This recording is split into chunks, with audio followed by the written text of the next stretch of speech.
ஆரம்பிங்க சார்.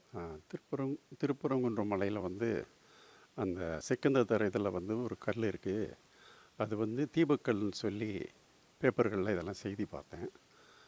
அதை தொடர்ந்து வக்கீல் வாஞ்சிநாதன் அந்த கல்லில் வந்து சர்வே குறியீடுகள் இருக்குது, அது சர்வே கல் மாதிரி தெரியுது அப்படின்னு சொன்னார்.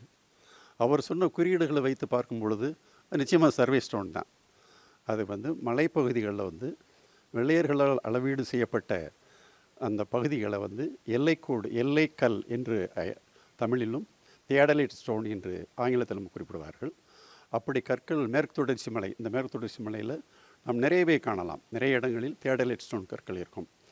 அதனுடைய மிக குறைந்த அளவு உயரம் வந்து 30 சென்டிமீட்டர், அதிக அளவு வந்து 240 சென்டிமீட்டர் உயரத்துக்கு இடத்திற்கு தகுந்தவாறு அந்த கல்லை நிறுவியிருப்பார்கள். அந்த கல்லின் உச்சியில் ஒரு குழி இருக்கும். குழி அதுக்கு அது தியாடலைட் கருவியை பொருத்துவதற்காக அமைக்கப்பட்டது. அதில் அமைத்து தான் அந்த நிலவை அளவீடு செய்வார்கள். வெள்ளையர்களால் நம் நாட்டிற்கு கிடைத்த உபயம் என்னவென்றால், நில அளவை மட்டுமல்ல, மலை எல்லா பகுதிகளையும் துல்லியமாக அளவீடு செய்து அளவு நிர்ணயித்துள்ளார்கள், சர்வே செய்துள்ளார்கள்.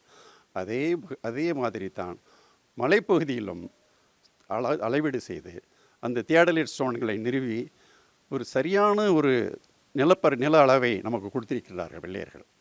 அந்த இதில் வக்கீல் வாஞ்சிநாதன் அவர்கள் கூறியபடி அந்த கல் வந்து சர்வே கல் தான். அது பேர் தியாடலைட் ஸ்டோன் என்று பெயர்.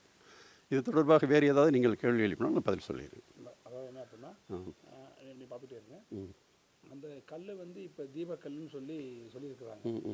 தீபக்கல்லுங்கிறப்ப அதில் வந்து தீபம் ஏற்றணும்னு சொல்லி இப்போ ஒரு வழக்கு போயிட்டு அந்த வழக்கு வந்து என்ன சொல்லியிருக்காங்கன்னா, அது வந்து தீபம் தூணுதாங்கிற மாதிரி நீதிபதி உத்தரவு பிறப்பிச்சிருக்காங்க.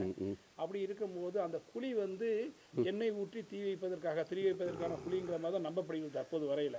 அப்படி இருக்கும்போது இது நீங்கள் அந்த குழியை வந்து நீங்கள் என்ன மாதிரியான விஷயமா ஒரு கருவி வைக்கிறதுன்னு சொல்கிறீங்களே, அது கொஞ்சம் விளக்கமாக சொன்னீங்கன்னா கொஞ்சம் சௌகரியம். குழி இருந்தால் நீங்கள் பொதுவாக வந்து கிராமங்களில் எங்கே கல்லில் குழி இருந்தாலும் எண்ணெய் ஊற்றி நெருப்பு வச்சு விளக்கேற்ற வழக்கம்தான். இது வந்து ஒரு கோயில் பகுதியில் இருக்குது, கோயிலுக்கு முன்னாடி இருக்குது. அப்படிங்கும்போது அதை வந்து பயன்படுத்தியிருக்கலாம். ஆனால் பரம்பரை எனக்கு தெரிந்த அளவுக்கு அங்கு தீபம் ஏற்றின மாதிரி தெரியலை.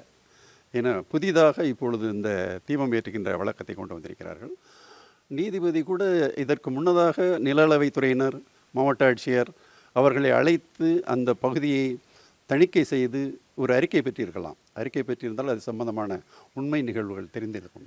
எனவே அது நிலளவை கல்லாக இருக்கும் பொழுது அதில் வந்து தீபக்கல்லாக இருப்பதற்கு வாய்ப்பில்லை. அந்த குழி வந்து எதற்காக வச்சிருக்காங்க? அது நிலவலை கல்லுங்கிறது நம்ம சாதாரண கல் பார்க்கறது வேற மாதிரி. அந்த குழி மேலே இருக்கும்போது அது வந்து